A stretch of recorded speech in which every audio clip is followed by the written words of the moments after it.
ಎಲ್ಲ ಸಹೋದರ ಸಹೋದರಿಯರೇ, ಮಾರ್ಚ್ 28ನೇ ತಾರೀಕು ಶನಿವಾರ ರಾತ್ರಿ ಪ್ರಪಂಚದ ಬಹುತೇಕ ರಾಷ್ಟ್ರಗಳಲ್ಲಿ ಈ ಅರ್ತ್ ಅವರ್ ಅಂತೇಳಿ ಒಂದು ಕಾರ್ಯಕ್ರಮವನ್ನು ವಿಶ್ವಸಂಸ್ಥೆಯ ಸಹಕಾರದಿಂದ, ಆಸ್ಟ್ರೇಲಿಯಾ ದೇಶದ ಕೆಲವು ಮುಖಂಡರ ಸಹಕಾರದಿಂದ ಕಳೆದ 20 ವರ್ಷಗಳಲ್ಲಿ ಈ ಅರ್ತ್ ಅವರನ್ನು ಅಬ್ಸರ್ವ್ ಮಾಡ್ತಾರೆ. ಈ ಅಬ್ಸರ್ವೇಷನ್ನು ಅಥವಾ ಸೆಲೆಬ್ರೇಷನ್ ಇದೆ ಆ್ಯಕ್ಚುಲಾಗಿ. ಭೂಮಿನ ಹೆಂಗೆ ಉಳಿಸೋದು ಅಂತಕ್ಕಂಥ ಪ್ರಶ್ನೆ ಈಗಿರ್ತಕ್ಕಂಥದ್ದು ನಮ್ಮೆಲ್ಲರ ಮುಂದೆ. ಭೂಮಿ ಉಳಿಸೋದು ಹೆಂಗೆ? ನೀರನ್ನು ಉಳಿಸ್ಬೇಕು, ಸಸ್ಯಗಳನ್ನು ಉಳಿಸ್ಬೇಕು, ಪ್ರಾಣಿಗಳನ್ನು ಉಳಿಸ್ಬೇಕು. ಅವೆಲ್ಲ ಉಳಿದ್ರೆ ನಾವು ಸಹಿತ ಉಳಿತೇವೆ, ಇಲ್ಲದ್ರೆ ನಾವು ಸಹಿತ ಮನುಷ್ಯರು ಉಳಿಯೋಕ್ಕಾಗೋದಿಲ್ಲ. ಉಷ್ಣಾಂಶ ಇಷ್ಟೊಂದು ಹೆಚ್ಚಾಗ್ತಾ ಇದೆ. ಎಷ್ಟೇ ಏರ್ ಕಂಡೀಷನರ್ಗಳನ್ನು ನಮ್ಮ ಮನೇಲಿ ಹಾಕ್ಕೊಂಡ್ರೂ ಸಹಿತ ಸಾಕಾಗೋದಿಲ್ಲ. ಎಷ್ಟೇ ಫ್ಯಾನ್ ಹಾಕ್ಕೊಂಡ್ರೂ ಸಹಿತ ಆಗೋದಿಲ್ಲ. ಇದೇನಿದ್ರೂ ಪ್ರಕೃತಿಯನ್ನು ನಾವು ಸಮೃದ್ಧಿಯನ್ನಾಗಿ ಶುದ್ಧವನ್ನಾಗಿ ಇಟ್ಕೊಂಡ್ರೆ ಮಾತ್ರ ಸಾಧ್ಯ.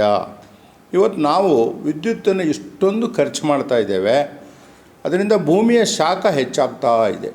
ಭೂಮಿಯ ಶಾಖ ಹೆಚ್ಚಾದಾಗೆ ಆ ಮಣ್ಣು ಕರಗ್ತಾ ಹೋಗ್ತದೆ, ಸಮುದ್ರದ ನೀರು ಮೇಲುಗಡೆ ಬರ್ತಾ ಹೋಗ್ತದೆ. ಮತ್ತು ಯಾವುದೇ ಒಂದು ಬೆಂಕಿ ಉರಿಯುವಂಥ ಸಂದರ್ಭದಲ್ಲಿ ಮನುಷ್ಯನಿಗೆ ವಿಷಕಾರಿಯಾಗಿರ್ತಕ್ಕಂಥ ಅನೇಕ ಅನಿಲಗಳನ್ನು ಹೊರಗಡೆ ಹಾಕ್ತದೆ, ಗ್ಯಾಸ್ಗಳನ್ನು. ಅದು ಕಾರ್ಬನ್ ಡೈಆಕ್ಸೈಡ್ ಇರ್ಬೋದು, ಬೇರೆ ಬೇರೆ ಅನಿಲಗಳಿರ್ಬೋದು.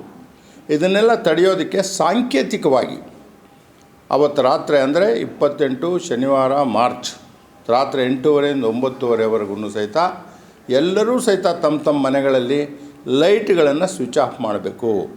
ಅಟ್ಲೀಸ್ಟ್ ನಮ್ಮ ಮುಂದಿನ ಪೀಳಿಗೆಗೆ ನಾವು ಒಂದು ತಿಳುವಳಿಕೆ ಕೊಟ್ಟಂಗೆ ಆಗ್ತದೆ. ಯಾಕೆ 8:30ಕ್ಕೆ ಸ್ವಿಚ್ ಆಫ್ ಮಾಡಿದರು ನಮ್ಮ ಮನೆಯಲ್ಲಿ ಕರೆಂಟು ಅಂತ ಹೇಳಿದ್ರೆ, ಭೂಮಿನ ಉಳಿಸೋಕ್ಕೆ, ವಾತಾವರಣವನ್ನು ಉಳಿಸೋಕ್ಕೆ, ಪ್ರಾಣಿಗಳನ್ನು ಉಳಿಸೋಕ್ಕೆ, ನಮ್ಮನ್ನು ಉಳಿಸ್ಕೊಳ್ಳೋಕ್ಕೆ, ಉಸಿರಾಡೋ ಒಳ್ಳೆ ಗಾಳಿ ಬರೋಕ್ಕೆ ಅಂತಕ್ಕಂಥ ಭಾವನೆ ಬರಲಿ ಅನ್ನೋ ಒಂದು ಶ್ರೇಷ್ಠವಾದ ವಿಚಾರವನ್ನು ಇಟ್ಕೊಂಡು ಮಾಡ್ತಾಯಿದ್ದಾರೆ.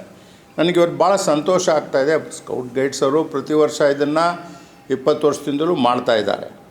ಆದರೆ ನಾವು ಬೆಂಗಳೂರಿನಲ್ಲಿ ಇದನ್ನು ದೊಡ್ಡ ಪ್ರಮಾಣದಲ್ಲಿ ಆಗಬೇಕು ಅನ್ನೋದು ನಮ್ಮ ಆಸೆ. ಸಾರ್ವಜನಿಕರು ಮುಂದೆ ಬಂದರೆ ಮಾತ್ರ ಇದೆಲ್ಲ ಸಾಧ್ಯ. ಜ್ಞಾನ ತಿಳುವಳಿಕೆ ಹೆಚ್ಚಾಗಬೇಕು, ಕಾರ್ಯಕ್ರಮಗಳ ಅರ್ಥ ಗೊತ್ತಾಗಬೇಕು. ನನಗೆ ಭಾಳ ಸಂತೋಷ ಆಗಿದೆ.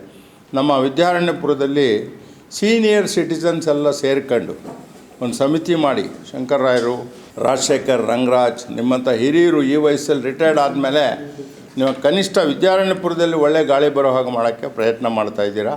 ನನಗೆ ಭಾಳ ಸಂತೋಷ ಆಯಿತು. ನಿಮ್ಮ ಒಂದು ವೆಲ್ಫೇರ್ ಅಸೋಸಿಯೇಷನ್ನ ನಾಯಕತ್ವದಲ್ಲಿ ನಿಮ್ಮ ಲೇಔಟಲ್ಲಿ ಎಲ್ಲ ದೀಪಗಳನ್ನು ಸಹಿತ ಆರಿಸಿ ಅವತ್ತು 1 ಗಂಟೆಗಳ ಕಾಲ ನೀವು 1 ಅವರ್ ಭಾಳ ಇಂಟ್ರೆಸ್ಟಿಂಗ್ ಆಗಿರ್ತದೆ. It will be thrilling. ಕತ್ಲಲ್ಲಿ ಹೆಂಗೆ ಇರೋದು, ಕತ್ಲಲ್ಲಿ ಏನು ಕಾಣಿಸೋದಿಲ್ಲ ಅನ್ನೋ ಹೆದರಿಕೆ ಹೊರಟೋಗ್ಬಿಡ್ತದೆ.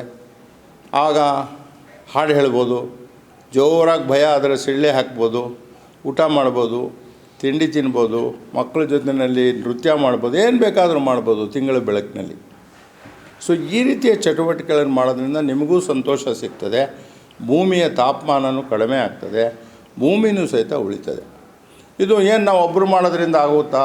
ಆಗಲ್ಲ.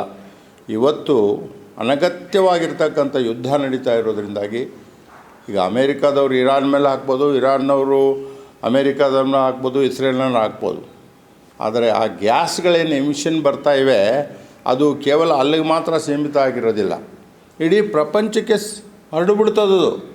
ಆಗೇನು ಮಾಡಬೇಕು ಅನ್ನೋದು ಗೊತ್ತಿದ್ರೂ ಸಹಿತ ಈ ಪುಣ್ಯಾತ್ಮರುಗಳು, ರಾಷ್ಟ್ರದ ಪ್ರಪಂಚದ ನಾಯಕರುಗಳು ಇದು ಮಾಡ್ತಾ ಇರೋದಕ್ಕೆ ಇವ್ರಿಗೆ ದೇವರೇ ಏನಾದರೂ ಒಂದು ಬುದ್ಧಿ ಕಲಿಸ್ಬೇಕು ಅನ್ನೋದು ನನ್ನ ಅಭಿಪ್ರಾಯ. ಅದೇನೇ ಇರಲಿ, ಈ ಅರ್ತ್ ಅವರ್ಗೆ ಸಂಬಂಧಪಟ್ಟಾಗೆ ಅರ್ಥನ ಸ್ಪಾಯಿಲ್ ಮಾಡೋದ್ರಲ್ಲಿ ಏನೂ ಸಂಶಯ ಇಲ್ಲ. ಇದನ್ನು ಉಳಿಸ್ಕೊಳ್ಳೋಣ, ನಮ್ಮ ಕೈಲಾದಷ್ಟು ಪ್ರಯತ್ನ ಮಾಡೋಣ. ಇವತ್ತಲ್ಲ ನಾಳೆ ಸರಿ ಹೋಗ್ತದೆ. ಇವತ್ತು ನಮ್ಮ WWF ಅಂತ ಒಂದು ಸಂಸ್ಥೆ ಇದೆ, ಅವರು ಈ ಪೋಸ್ಟನ್ನು ಮಾಡಿ ಎಲ್ಲ ಶಾಲಾ ಮಕ್ಕಳಿಗೆ ಕೊಡ್ತಾಯಿದ್ದಾರೆ, ವಯಸ್ಸಾದವ್ರಿಗೆ ನಿಮ್ಮಂಥವ್ರಿಗೆ ಕೊಡ್ತಾಯಿದ್ದಾರೆ. ಇದನ್ನು ತಿಳ್ಕೊಂಡು ಪ್ರಚಾರ ಆಗಲಿ ಅಂತೇಳಿ ನೀವು ಮಾಡ್ತಾಯಿರೋ ಕಾರ್ಯಕ್ರಮಕ್ಕೆ ನಾನು ಯಶಸ್ಸನ್ನು ಕೋರ್ತೇನೆ. ಎಲ್ರಿಗೂ ನಮಸ್ಕಾರ.